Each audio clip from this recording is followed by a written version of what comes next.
Terrific. Good afternoon, everyone. It is Friday, February 12th, and this is a meeting of Senate Education.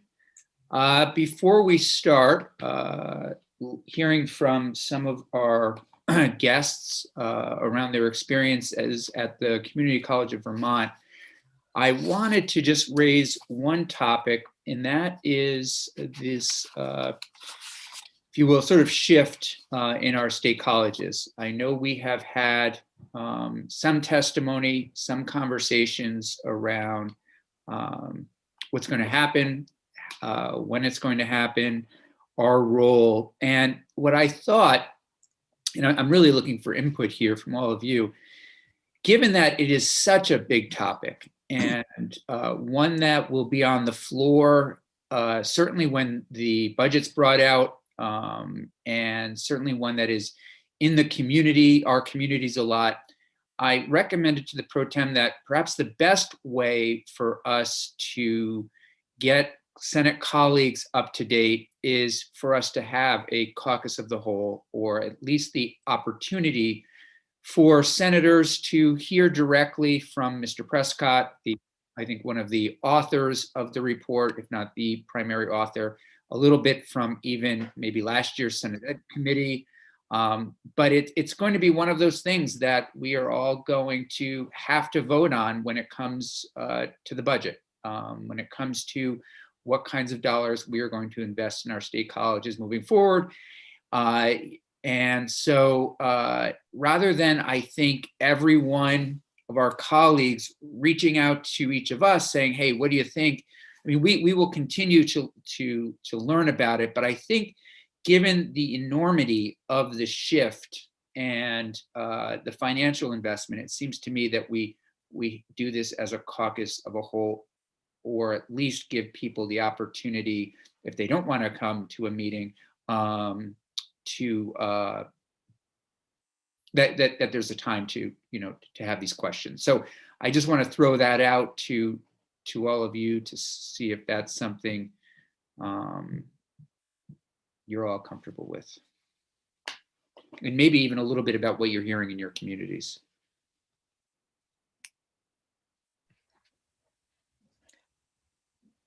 Senator Hooker. Senator Campion, we're certainly hearing a lot in our area of the state.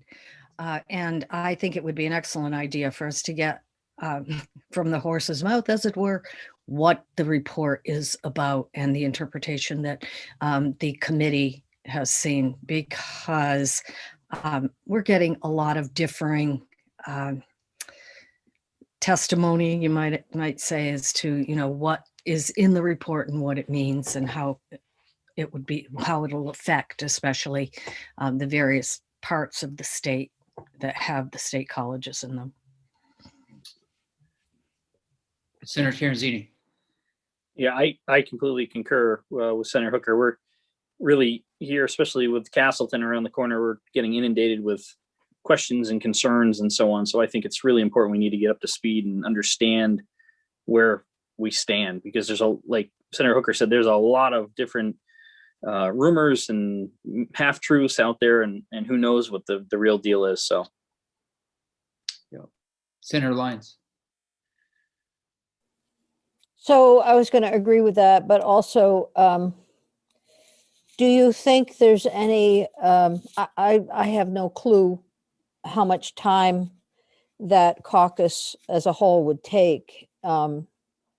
It, could take a half an hour, could take an hour. But the other issue that might be important to consider within that caucus, if it could be split in two, I don't know, is the weighting study. There's so many questions out there, concerns being expressed by that. So I don't want to derail the higher ed discussion. I think that's critically important, no question. But if there is time to throw in a brief update on what is or is not in the weighting study, that might be also useful. Sure. Yeah. So I'm happy to bring that to the pro tem. I mean, I know that we are scheduled to have a a joint hearing with Finance on the waiting study. I believe Senator Cummings wants to do it a week from Tuesday. So that should give at least the two committees that are primarily responsible for that kind of work some additional information. And we agreed to do it as a joint committee, given that it without a doubt, it'll end up in Finance, no matter whether, when we pass it out, if that's what we decide to do.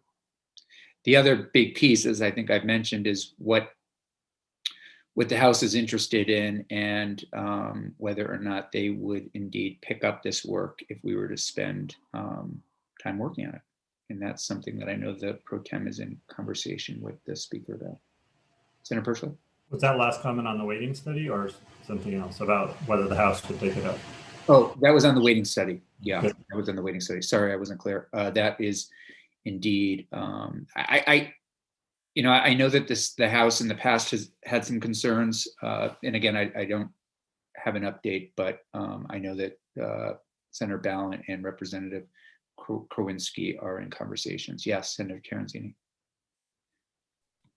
I don't want to interrupt the train of thought, Senator Campion, but another thing that maybe we are going to talk about, or you could help me, is the last week, for some reason, my email box has been inundated with people wanting to talk about S13, the pupil waiting study. Is that something that we're Yeah. going to be?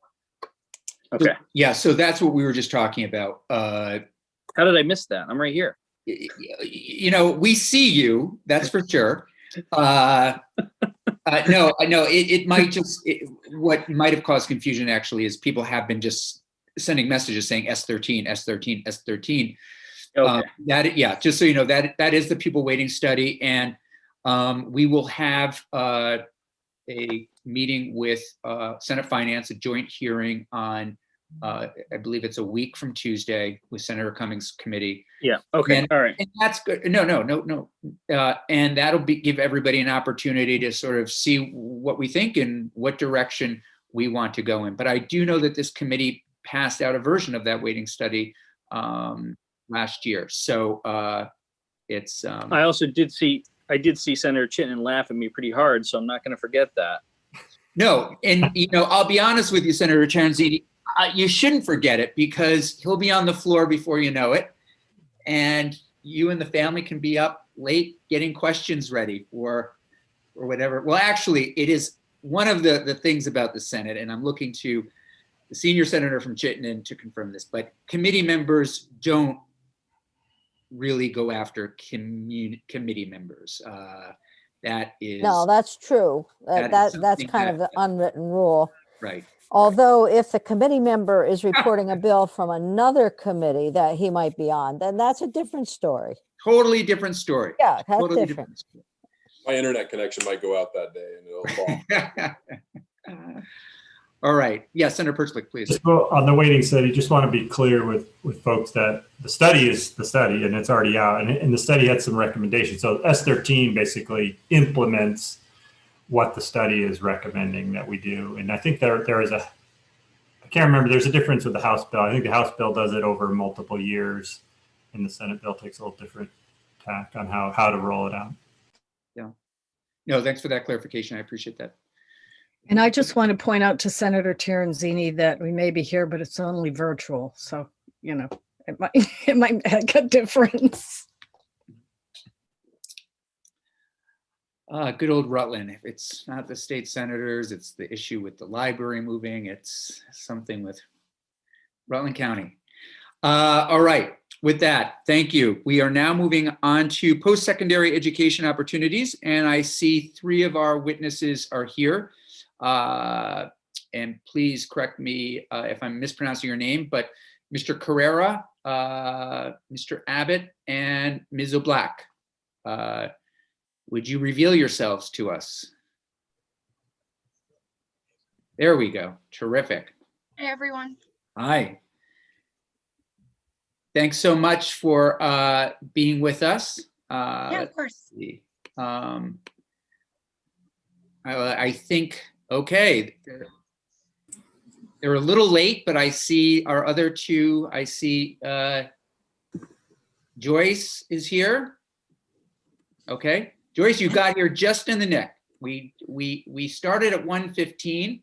Oh, I thought you were starting at 1:30. I'm sorry. No, it's no problem at all. You really did get here in the nick of time. So we can absolutely turn it right over to you to introduce the students that we were about to hear from. Well, that is perfect. And thank you. I'm sorry about the confusion in the time. Nope, it's no problem at all. Likely it's my fault. So No, that's quite all right. So I just want to begin by thanking you for the opportunity to share with you a little bit about the McClure gift. And what's most exciting is to hear directly from some of our students. And I think you heard from the McClure Foundation a couple days ago, or well, yesterday or the day before. Carolyn Ware and the McClure Foundation, I just want to acknowledge, are just amazing partners with us and have been for a number of years and have really helped to provide us with funding to do some pretty innovative and creative things. So we just are incredibly grateful to the McClure Foundation for their thinking and their partnership. But, you know, this particular gift came about, I think that the foundation was really looking at this in two primary reasons. One, to really acknowledge and say to the class of 2020, we care about you. We know that you've gone through a lot, and here we want to give you a leg up. And here's a way to either get started or to add to what you were already planning to take for the fall. And I think what has been amazing about the McClure Foundation gift is the clarity and the simplicity. It was, if you have graduated from a Vermont high school in 2020, no matter what your goals or your financial background or whatever, you are entitled to this. And you can take any course that you want. There was no parameters around. It's a 3-credit course or a 4-credit course. Any course that you are academically eligible for, you can take. So it was very simple. It was very simple to administer. And I think the message to the public was, it was easy to explain. And so, you know, working with the McClure Foundation, it was just really nice to be able to do that. And as you know, you heard from Carolyn that more than 600 Vermont students took advantage of that. And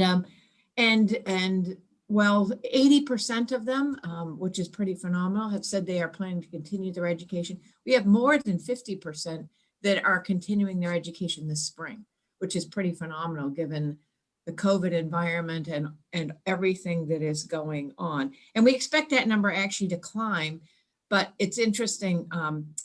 We have more than 50% are enrolled at CCV, or about 50% are enrolled at CCV. If students went to another school, that information isn't uploaded into the National Clearinghouse until after the drop add period. So we expect that number will be higher because we know some people took a course at CCV and have gone to some other place this spring. So we're pretty impressed with what students have done as a result of that. In addition to the students that you're going to hear today, I've been working with Jeannie to post. We had the McClure Foundation shared with us a letter from a parent, and we got permission from the parent and student to post this letter. So you will see that. In addition to this, it's pretty heartwarming, and it came unsolicited to the McClure Foundation, and they knew we were having some testimony today. And Carolyn said, you know, this would be a great thing to share with the committee. So I would encourage you to take a look at that as well. Great. So, you know, Senator Campion said, you know, you wanted to hear directly from students, and we are, you know, it's always so wonderful to hear from students and their stories and what has made a difference in their lives and what they're doing with that. So we're excited to have 3 students today. I've invited Katie Mobley, who's our Dean of Enrollment and Community Relations, to sort of manage this, because, you know, in a Zoom environment, you know, somebody starts to talk and then another person starts to talk and then no one talks. And so I've asked her to sort of moderate this in a way so that there's no awkward moments. And so she's actually going to call on students. And then in the end, we want to make sure we leave time for you all to ask students questions. So we expect to spend, a little bit of time hearing from students, but then also allowing some time to have you have the chance to ask students directly. So with no other comments, I want to turn this over to Katie and take it away. Great. Before we even do that, Ms. Mobley, I just wanted to thank you. And we are in conversations, particularly on Monday, with our colleagues in appropriations. And then we will hear, I believe, either Senator Kitchell or a designee from Joint Fiscal will come down and join us probably sometime next week to talk about options with, going forward. How can we, again, expand access, continue this kind of program, other possibilities that we might be able to do to give particularly middle and low income Vermonters access to higher education. So. And Brian, I realized that I said that the McClure Foundation had two sort of reasons to do this. And one was to say to Vermont seniors, we care, we want to help you. But secondly, they are a foundation that's very concerned about access. And so this was a chance to remove financial issues completely. And let's see what the uptake is in terms of Vermonters continuing education. Because as you all know, Vermont doesn't do well. We have a very high school graduation rate, but we struggle to have students continuing their education. And, we've tried for years. I mean, dual enrollment's helping, but we've never been able to sort of make a huge leap in terms of those stubborn figures. And this gave us a window into thinking about, okay, if we did remove finances, could Vermont really turn those figures around? And I think it's a one-off for sure. Yeah. But I think that if we can keep trying that, I think we might be able to crack that nut finally. So thank you for taking this on. Yeah, and thank you for being with us. Ms. Mulby, welcome. Thanks for being here. Thank you. Thanks for having me. And I apologize for my tardiness. That is unlike me. No. No one apologizes. If I am the one who should be apologizing. If there's any mistake ever, I can assure you it can be traced back to me. Not only generous. Anything with the committee, but anything here at my house as well. So please know that. Well, I'm impressed that the students were here on time. Addie told me she was going to log in early, and really that's the most important part of this conversation. So again, my name is Katie Mobley. I'm from Burlington, Vermont, and I am the Dean of Enrollment and Community Relations at CCV. And I'm joined today by Anna and Addie and Nick. You will notice that Nick had the choice of either having sound or video. And so he has chosen to have sound today. And that was part of our thinking around me sort of drawing him into the conversation because we want to make sure that we're hearing from all the students.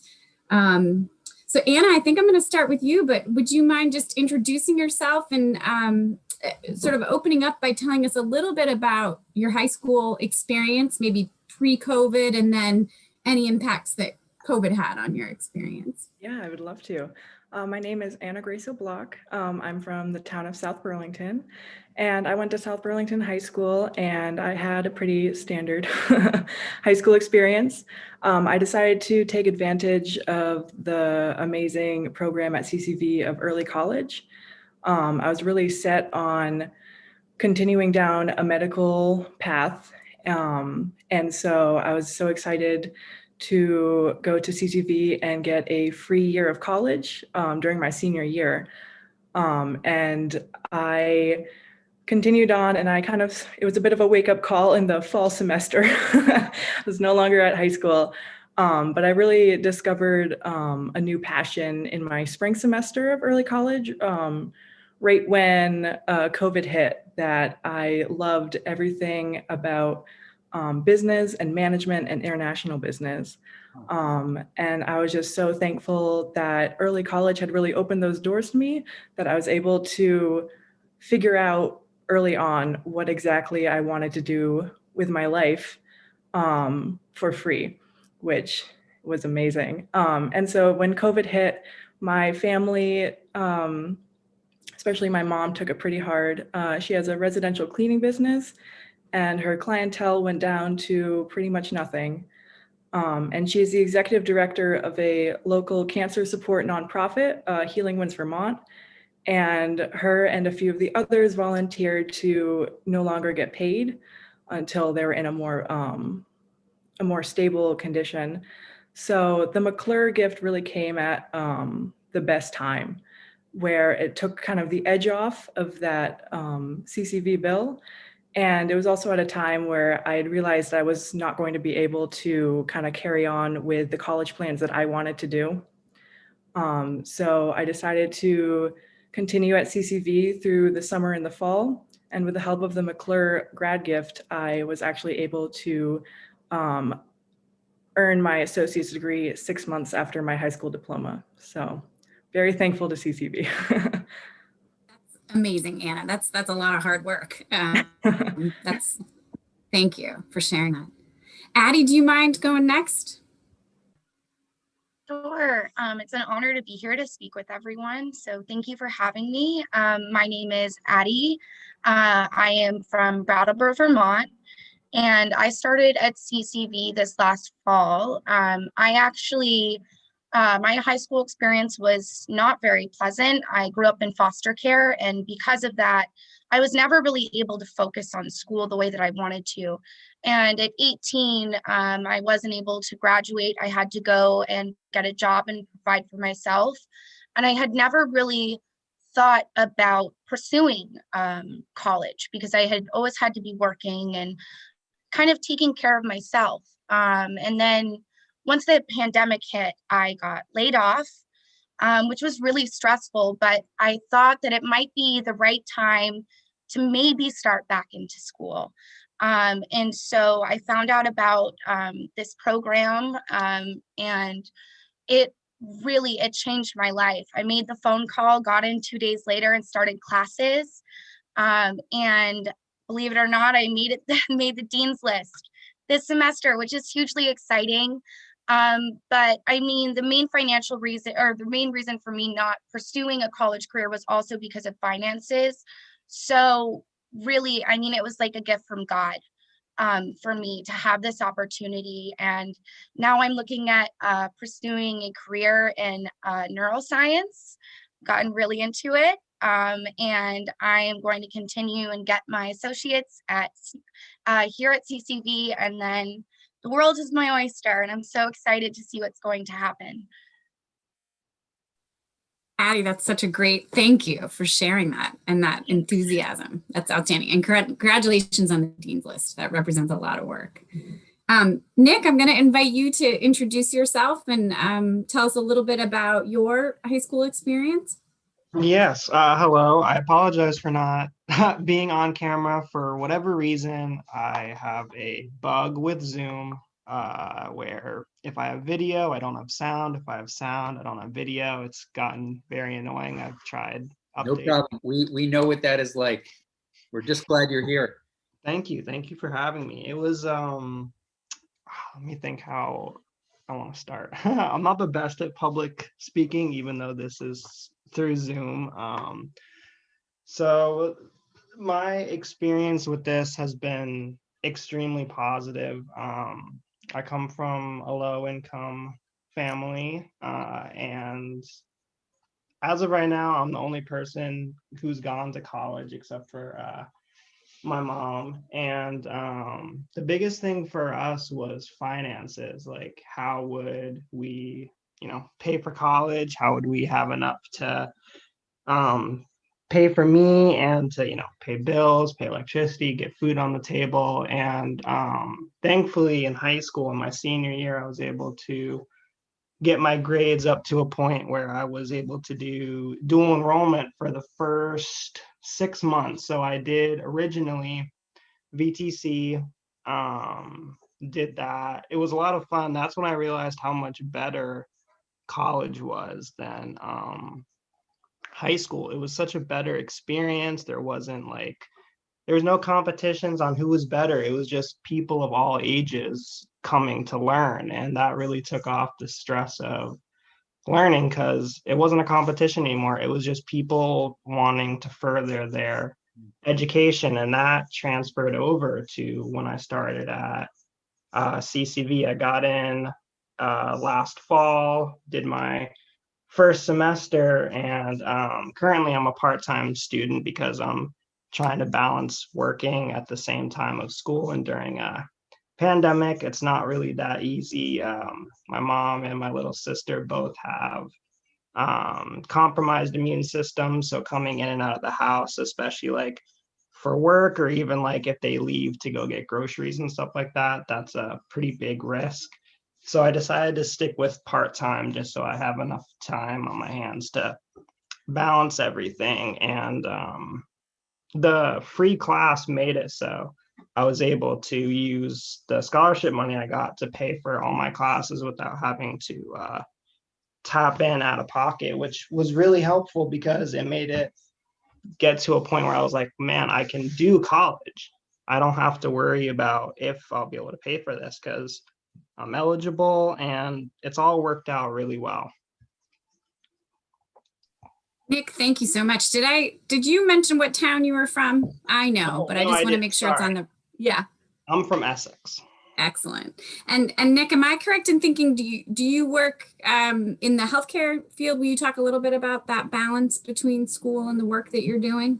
Yeah, mostly it's just carving out enough time to where I can do my schoolwork and have it be up to my own standards. I'm majoring in design and media studies, so thankfully it's very much hands-on. I'm doing as much freehand sketching, painting as I am like actual writing and reading. As far as like the work-school relationship, I'd say it's a little bit easier despite the fact that it's online for me, because even though we don't have any internet at my house, so I have to use a hotspot. But it makes it easier because I don't have to get out of bed. I mean, I do I do my schoolwork in the living room, but I don't have to go on any unnecessary trips. I can just do work, and then I can come home and I can have enough time to do schoolwork from the time that I get home to the time that I go to bed, and feel like I'm putting in enough time to both work so I can support myself and make money for myself and keep transitioning into being an adult, and then have enough time to be a student and absorb the knowledge that I'm learning from, further my skill as an artist, and then also just keep furthering my education, because that was the most important thing for me. I really liked high school. I like learning, and college has been surprisingly, it's been infinitely easier than high school for some reason. But it's all been vastly positive. So far, I don't have anything to complain about or speak negatively of, even though we're all stuck at home in a pandemic. Thank you so much. That's really helpful.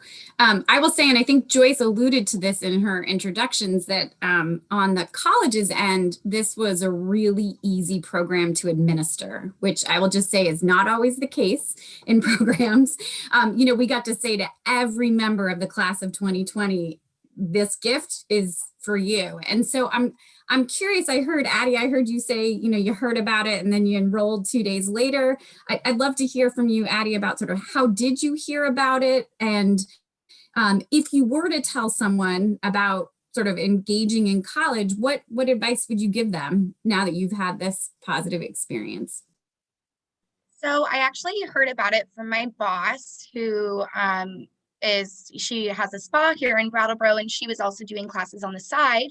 And she knew that, she had to lay me off and I was going to have a lot of time at home.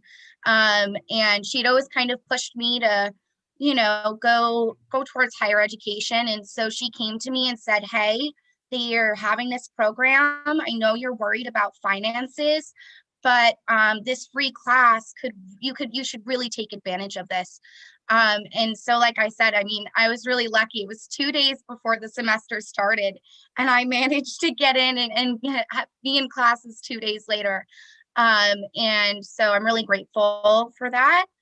I've loved my experience at CCB, and coming from the community that I did, I know a lot of other foster kids, and there's a huge stigma. A lot of us aren't pushed to go for more. I mean, a lot of the time we're just expected to do the bare minimum. And so I've been communicating a lot with the people in that community to take advantage of this opportunity, because a lot of us really are also having to fend for ourselves, and financial situations for a lot of us are not ideal. So I've really been spreading the word to everyone in my group Facebooks, anyone I can, just, hey, this is amazing. You'll have so much support.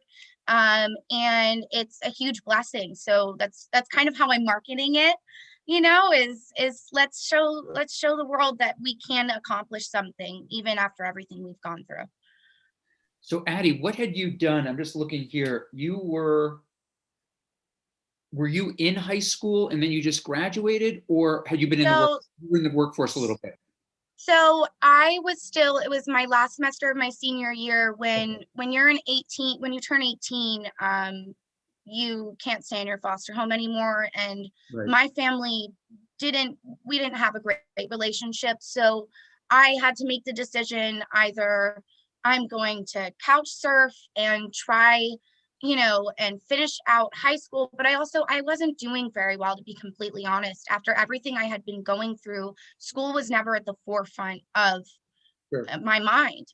So I made the decision to drop out and get a job, get an apartment. And then, I wanted to get my GED, so I did that. And it wasn't until this year, like I said, with this program, where I had ever even considered that I would try to do something like this. It's great. It's really great. Senator Hooker, were you going to ask something? I always do that. The screen goes to something else when I try to move. I'm interested in the fact that you got your GED, Addie, and it was a while before this gift came online, and you were able to take advantage of that. Were there others in the program that were not 2020 grads, so to speak, that took advantage of the gift? So you had to be a 2020 grad. So Addie, I'm assuming that you earned your GED within the year of 2020? Yes, I did. I had completed 3 of them, but kind of put off the math one. I'm not a math whiz, so I had to do a lot of studying, and also, with just working so hard, I hadn't had time until 2020 to get that done. So luckily I passed. And technically, and so it happened that it was in 2020 and you were right there to take advantage of the gift. And that's great. Another question, if I may. Sure. Joyce, Judy, I'm looking at the geographic spread, and we have 2 students from Chittenden County, 1 from down in Brattleboro. Can you give us an idea of what the spread was, either you or Katie? Yes, I can. Actually, we were really thrilled. We had participants from every county, and the highest concentration was from Essex County. Okay.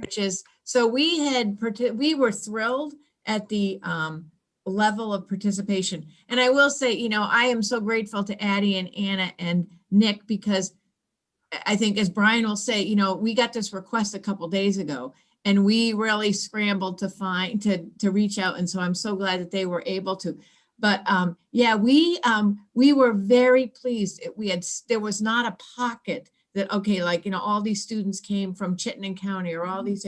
No, they came from everywhere. And we were particularly pleased with the number of students who came from Essex County, it's pretty it's not a very populated county. And so, we actually had that breakdown in terms of the spread. It was impressive. And then one more question. Please. Do you have a breakdown of the number of students who took advantage of the program that were already taking courses, whether it was through dual enrollment or the free college year, and we're kind of adding on to their course of study as opposed to students who were taking the course as a first time and a one-off? Yeah, we have, well, I can answer your question in this way. We can tell you how many students of it that used the McClure gift took only one course last fall, and how many took multiple courses. I don't have that figure right in front of me. Katie, do you? I can get you that. Yeah, we can. But what we saw is we saw a number, and I think for some reason about 50% sticks in my, but I can't remember, who were just simply taking that one course. And then we saw students who were taking two, but with a free course added one.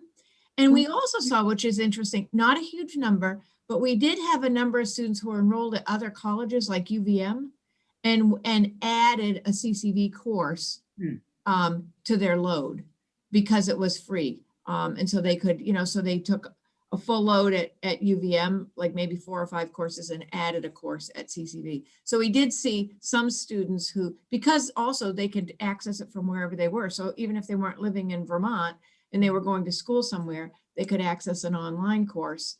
And so we had some who were enrolled in other schools add to their mix by taking a course at CCV. So it was an interesting combination. People used it in lots of different ways. Thank you. And thank you, students, for sharing your stories. It's impressive. Senator Perchlik. Yeah, Mr. Chair, I have some questions about kind of around CCV and dual enrollment, not specifically about this program. Is that okay? Yeah, please go ahead.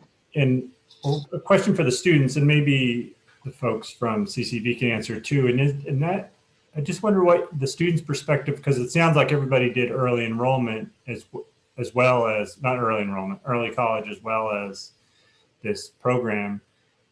And I just wonder what the experience is when you have high schoolers in these college classes. And it seemed like, from my daughter did it, it seemed like some of her classes, she said there was a lot of high schoolers in the class. And I don't know if that's just, since it's a community college, you're going to have a variety, but I wondered what your perspective was about either the benefits or not of having a mix of high schoolers and other students in the classes. Does that make sense as a question? It does. Anna, do you want to answer that? So I would say Addie did not participate, if I'm correct, Addie, shake me off, but did not participate in a dual enrollment or early college. Anna did, but do you want to talk about that experience?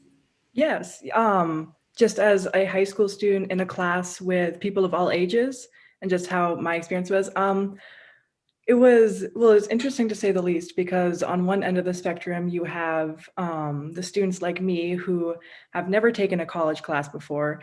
And it's kind of all, bright-eyed, bushy-tailed, like, we'll do whatever the professor says. We're a little nervous. And then on the other end, you have kind of these lifelong learners that have so much experience and inspiration and advice really to give. And I've learned so much.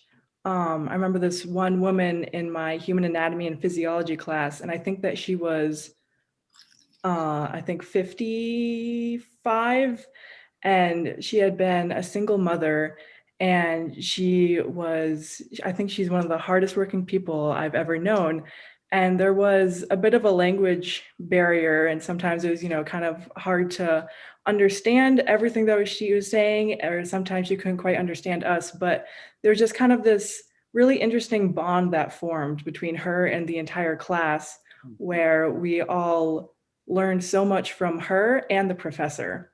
And it was just really interesting to see how all of these people are there not because they feel like they have to, or because, mom or dad or whoever said that they must go to college, but they're there because they genuinely want to learn more about the world around them, and they want to apply this in an amazingly useful way in their life. And I think that itself really brought me out of my shell and really gave me a newfound appreciation for education. It really If is that a answers your question. reciprocal exchange, really, students and teachers. It's great. Senator Perchlik, sorry to interrupt. No, that's good. Thank you for that. And I guess a quick question for Joyce and Katie is, have you ever had a college student that's, you know, like, why do I have these high schoolers in my class? I'm assuming not, just from the experience from my daughter, because she felt like the high school students worked harder than some of the college students. But part of that is this, like, a lot of the other ones had jobs and some of the high schoolers didn't. So, but has that ever come up, like, You know, why here, high schoolers here? yes, you know, I would say that, you know, and, you know, I'm looking at Senator Lyons, who, you know, is a faculty member and can probably speak to this better, being on the ground. But I will say, you know, this is one of the benefits of a CCV classroom. It is the rich diversity, and age is one of those pieces. And I think, you know, as Anna said so well, is that, you know, people come together in a class because they're really, it's united in the learning, and it sort of levels the playing field, because it doesn't really matter if you're 16 or 80, you're there to learn.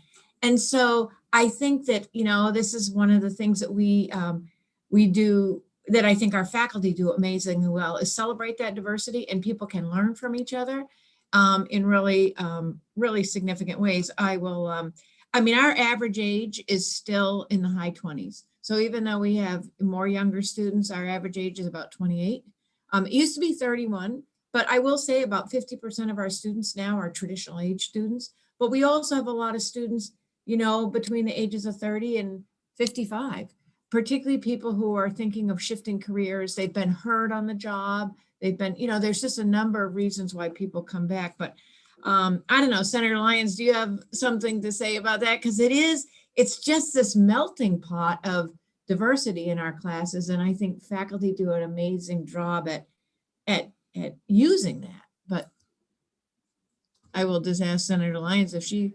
Oh, I she's think you've got done a long great time job. for us. Yeah, you've done a great job explaining it. And even my historical knowledge from Trinity College is similar. So the mix is enriching at both ends of the spectrum. So the students like Anna, who come in and are just hungry for learning theoretical and basic information, joined with people who have all that practical experience at the other end. It's kind of neat to see.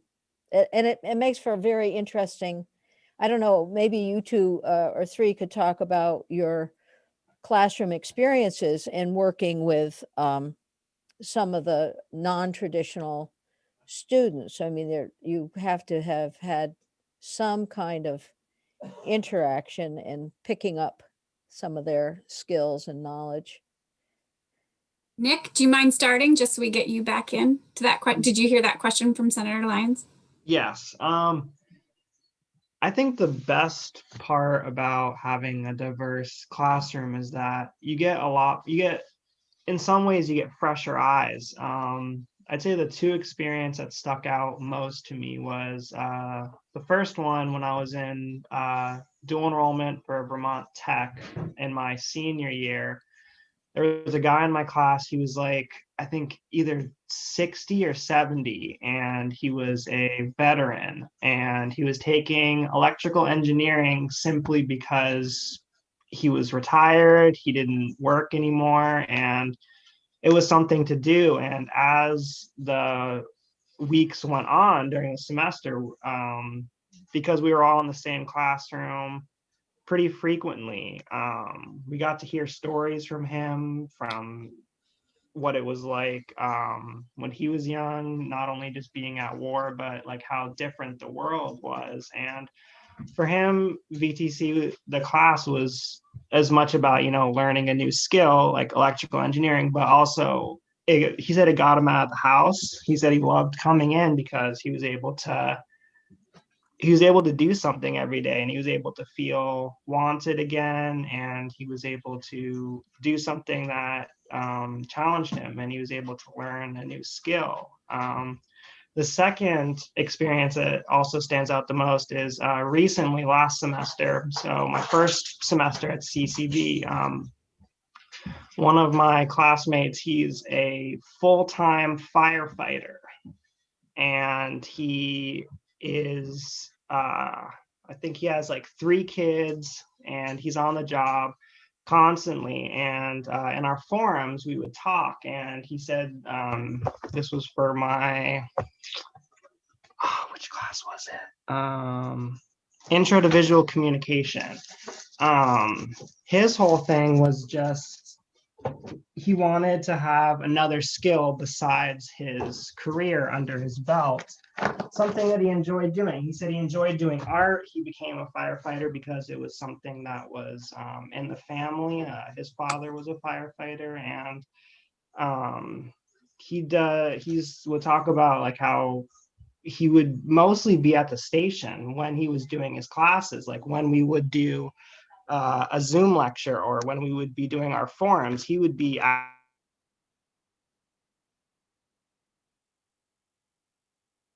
Nick, I think we lost your, are you there? Yep. Yeah. Addie, do you want to jump in? And Nick, if you get back, just jump in.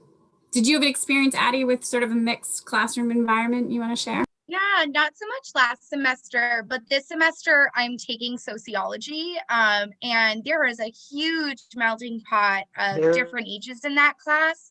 Oh, I think Nick's back. I want to let him finish. I don't want to interrupt him. So, Nick, are you there? Yeah, sorry. It seems No like problem. I just No problem. lost connection for a minute. Let me think. I was saying they brought very unique viewpoints because it's, in each respective sense, they're different people, but both have very unique views on not only the world, but on education from, 2 different times, mingling with people like me who are out of high school and still learning about what life is. And then you have them who have been around for a while and they know what life is and they've built lives for themselves, and they're just coming full circle where some of us are just starting out on our journey to learning. And it's very refreshing because as much as I love talking to people my own age, it's always nice to get a different viewpoint on how people see the world, see education, how they have their own opinions about it, and how everyone learns in their own different ways. Great. I'm wondering, and I think this might be for Joyce and or Katie, I'm thinking about how you in general market, and are getting the word out. I remember hearing Nick talk. I remember there was a comment at one point from President Judy, either this year or in years past, that, not as many men are taking advantage of CCV. And then Addie had her own experience as a foster child, and then, a GED student. Are there ways that you are marketing to these particular groups? And then Anna, in some ways, I'm not sure, again, just broadly how we're reaching certain groups. Well, I can talk just generically, but probably Anna and Addie and Nick can probably tell you more about how they heard about it directly. But I will tell you, Senator Campion, this is a huge challenge. Katie oversees marketing and communications, and we appeal to such a diverse audience that trying to target our message to a particular audience, we are constantly thinking about, okay, how do we reach this group? And how do we reach this group? Because it's a very different message to someone who's 17 than someone who's 60 and is going to switch careers. Yeah. And the same way we serve around 300 veterans a semester. Well, really trying to figure out how to market to particular groups is a constant challenge. And we are always, trying to figure out, okay, what message here, what message there. So, and then you add to the mix of, for years ago, if you hit radio, newspaper, and TV, you were good. Those were the ways that you did it. Well, now you've got social media and so many different platforms on social media, but you can't leave TV and radio and print behind. You've got to keep those going, but also, our audience so much of our promotional stuff happens with social media because that's how students learn about us. And then by far the most important thing is relationships. It's our relationships with people in school. It's our relationships with teachers who teach high school students. It's relationships with different, entities in the community. We are always, and then with businesses, because I think as Addie said, it was her boss who encouraged her to go back to school. So, it's just a web, and it's, and we are always working at it. We always can do better. But Katie, I don't know if you want to add to that. And I think Joyce, the American experience is now, if you move into a community, you are looking sometimes for a community college. I mean, they are part of, certainly the state's landscape, the country's landscape. I'm hoping more and more people, are thinking, hey, you look where you're living and around the community college for a variety of different things, classes, cultural opportunities, experiences, things like that. One other thing, particularly related to the McClure gift, which I think was pretty interesting, that we had as many students as we did take advantage of it. We did not ramp this up. The McClure Foundation came to us the beginning of June. This was, so we had COVID, we were 2 months into the COVID environment. We were at the end of a traditional school year. So in terms of working with guidance counselors and, trying to get stuff out to high school seniors, this was, so in, the beginning of June is when we actually, they came to us and said, we want to do this. And in 2 weeks we had stood it up. Yeah. But by then kids were graduating. Yeah. And so that was just a challenge in and of itself, because the normal channels through our school network were, summer's a different beast than the school year. And just so you know, Ms. Weir from the McClure Foundation said that you were all incredible partners in that, they came to you at the timing that they came to you, and you were all able to get this ball rolling, and that was great. Katie's group that stood up. Congratulations. Other questions, colleagues? Senator Hooker. That said, about the marketing and the timing, you had 600 plus students participate and that, I believe Ms. Weir said it was what, 10%? How many? 10% of the graduates? What if they had all done it? Would you have been able to accommodate them? We would have been able to accommodate it. And quite frankly, that was one of the things that, so when the McClure Foundation, they are an extremely well-positioned foundation, but they, when they came to us, they were like, so do you think you'll have 200 or 1,000 or 600? Because, they didn't give us a grant and say, okay, we can only serve this much. They were committed to whoever came through. And so we could have handled it on the CCV end, but, we were curious to see how many people. So, this is one of the beauties of the CCV model. We can flex, grow, and if we have to pull back, we can. We just have a very non-traditional budget model that works really well, and this I credit, this is the budget model that was established when CCV was established 50 years ago, to be able to respond to shifting environments. And I'm pretty grateful for that. So Senator Hooker, yes, we were ready. We can ramp up, we can add courses because, we have a lot of faculty networks, and we have a lot of people that are very interested in teaching for CCV, far more than we have courses for.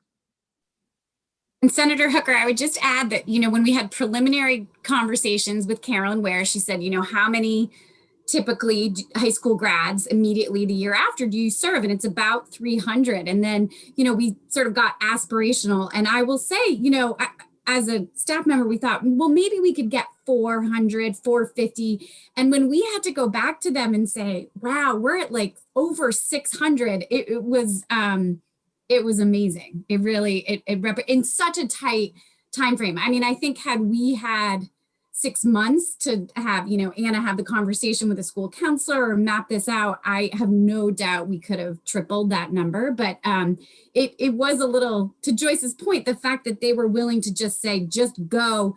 It's really easy to message something that's clear and easy and free. And it's more complicated when there's like, oh, you're interested in this, but okay, wait, do you qualify for this? Or it doesn't mean there isn't opportunity there, but this was the easiest thing to promote that I've ever been involved in at CCB. And it was great during COVID for sure. Senator Persley. On that note, and I don't know if either Addie or of the others from CCV know, I thought the state had done a special grant program specifically for those that are experiencing foster care. I thought I remembered a few years ago something passed that said the state basically is going to take the responsibility for those that don't, have the parental care. So, but it sounds like maybe I misunderstood what that was, or is there a special program for foster care that give them full tuition at state colleges? Is it okay if I answer, Katie? Yes.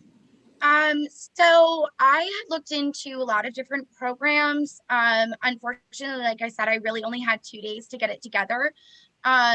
Not from my knowledge. I've been working a lot with VSAC, and I was able to obtain a lot of grants through them. Also through the FAFSA, because I am considered an independent student, I was able to get that extra funding, but I wasn't able to find anything through the state of Vermont for kids coming from the background that I was. I would say that VSAC is also an incredible program that has been invaluable to my ability for me to be able to help to find this extra funding, get help with, because I'm also trying to figure out how to fill out the FAFSA on my own, which is not easy. I mean, they've been incredibly helpful. Also, my CCB counselor has been amazing, but yeah, I mean, I kind of had to go out and search for that funding after I got in, and it was a little difficult, but I was able to navigate that through both my CCB advisor and my VSAC counselor. Great, thank you. Anna, I just want to bring you back into the conversation here. First of all, your mother sounds like an incredible person. The way you described her was really wonderful, and she must be incredibly proud. Did you do your entire high school, your senior year in high school at CCV? I did. You did. So you did dual enrollment all the way the entire year. And in part, did you say, was high school in some ways that senior year just not a fit, or you felt as though academically you wanted to broaden your horizons? What made you do that? Well, from my freshman year of high school, I was talking to my high school counselor about graduating high school a year early. I was already a year ahead of my peers, and I kind of like to fast track myself. And he had suggested the early college program. And it was something that was kind of at the back of my mind until junior year, when I realized that high school, was high school. And I felt that it would be a much better fit if I went to college. And since I really wanted to graduate a year early, I realized that this was the most practical thing to do. It saved me money and it got me amazing experience that then fast-tracked me to go on and get my associate's degree at 17. So great. Any other questions or comments? Anything from our guests, Anna, Nick, or Addie, or certainly Joyce or Katie? I defer to students. Do you have any final comments for this committee? For those of you from Chittenden County, just know that Senator Lyons and Senator Chittenden are your two senators. And from Brattleboro, we don't have anybody here that represents Windham County, but Senators Ballant and White are your two go-to folks in the Senate. Anna and I are also both SB alums. Go Wolves! So Senator Hooker. I do have a question that is off topic now, sort of, but maybe connected. With the onset of the pandemic, we tried to help people retool. And I'm just wondering what kind of response CCV had from Vermonters who were looking to take courses to help them either get different jobs or, just try to change their directions. And Senator Hooker, are you referring specifically to the CRF funds that we received?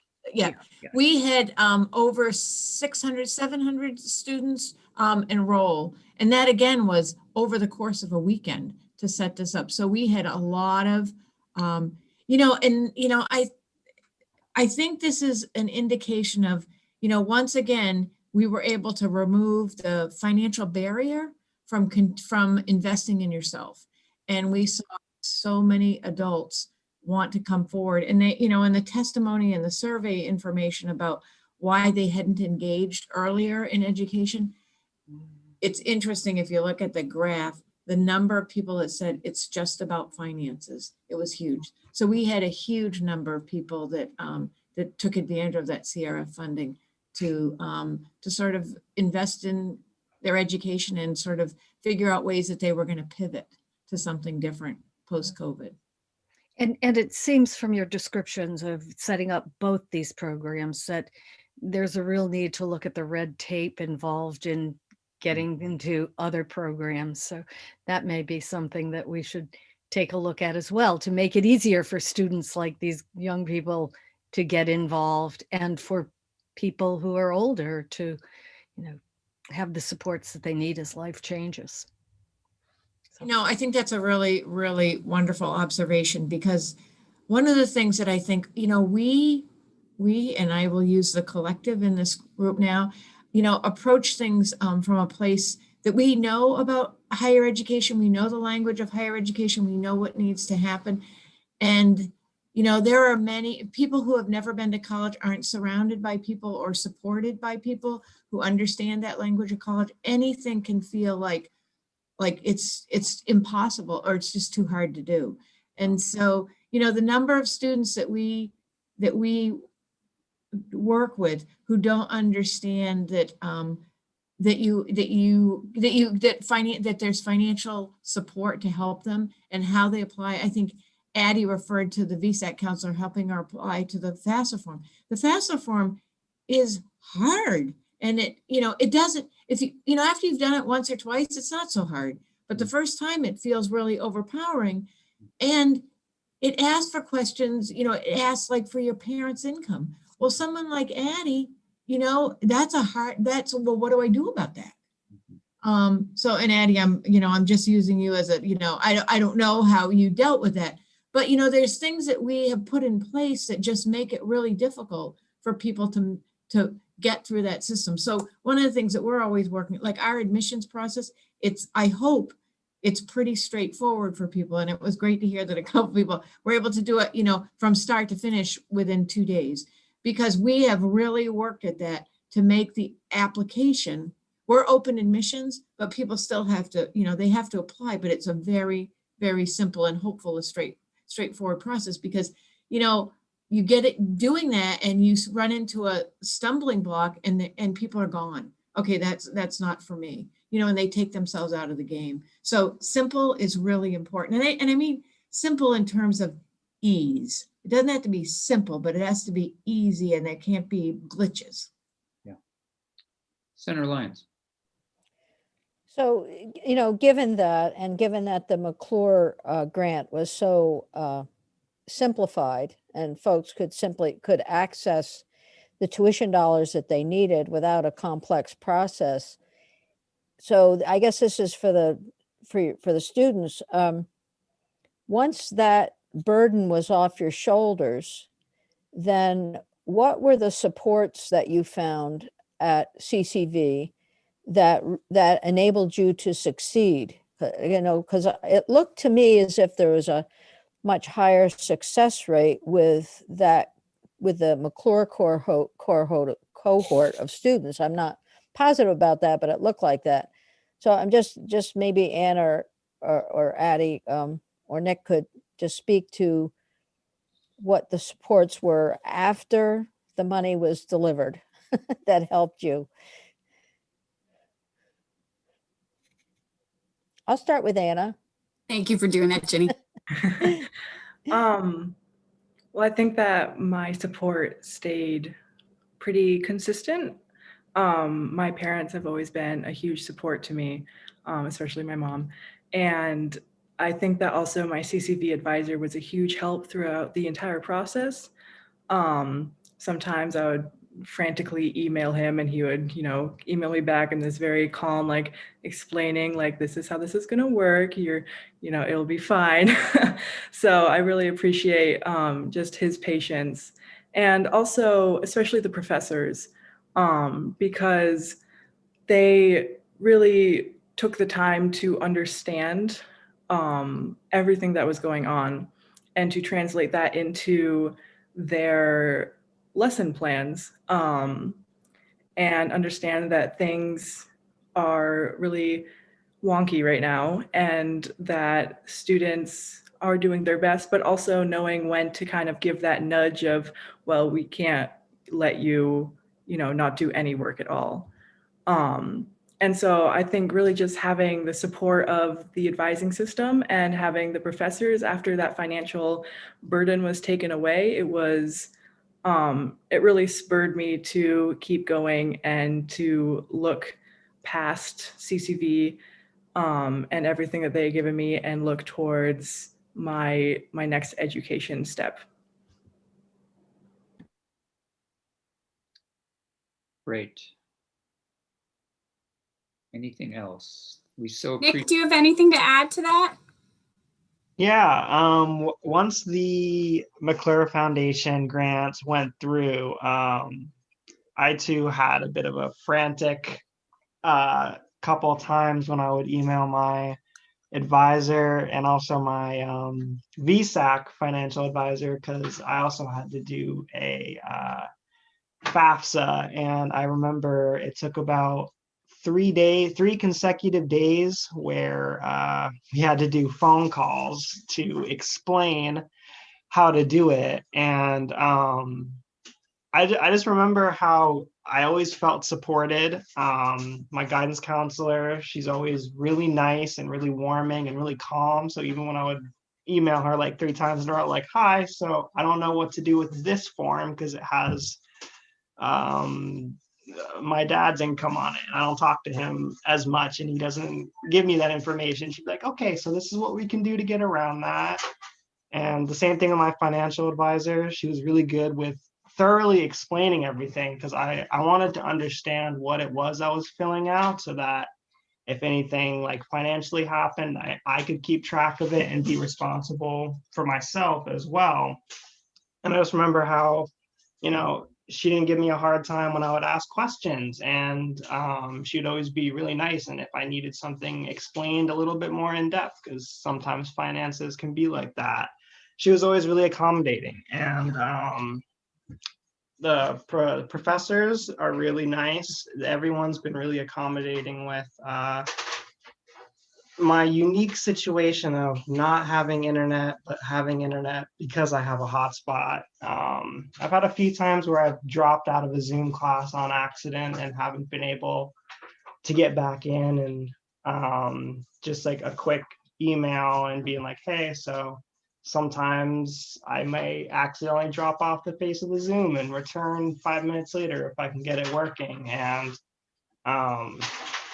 it's nice only having to explain that once or twice and then not, getting in trouble or getting penalized, and just having people be supportive and understanding that some of us aren't exactly in the most ideal situations for online learning, but we are still making the best out of it and doing good in our classes. Great. Thank you all so much for being with us today. This was incredibly informative and interesting. You're all doing great work. We're all proud of you, that's for sure, and here to support you in any way we can as you move forward. And I hope you'll keep in contact with us with either, directly with the committee or with your elected senators and representatives. it's important to hear directly from the field, and you've provided us with a really great look into CCV in your own lives, which is means a lot to us. So thank you all very much. Thank you all for this time. And again, I just want to thank the students for taking the time to share your stories. They are powerful and so inspiring to all of us. So thank you. And thank you, senators, for allowing us to do this. It was fun. That Great way to end a week. absolutely.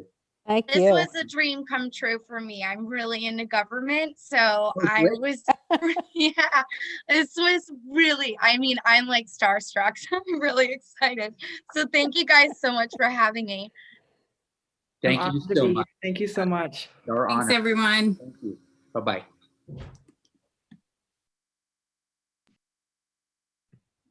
Great. Committee, let's take a 10-minute break and we'll come back, and Jim is going to take us through yesterday's work on a draft literacy bill, an updated draft based on yesterday's testimony. Great. So see you in about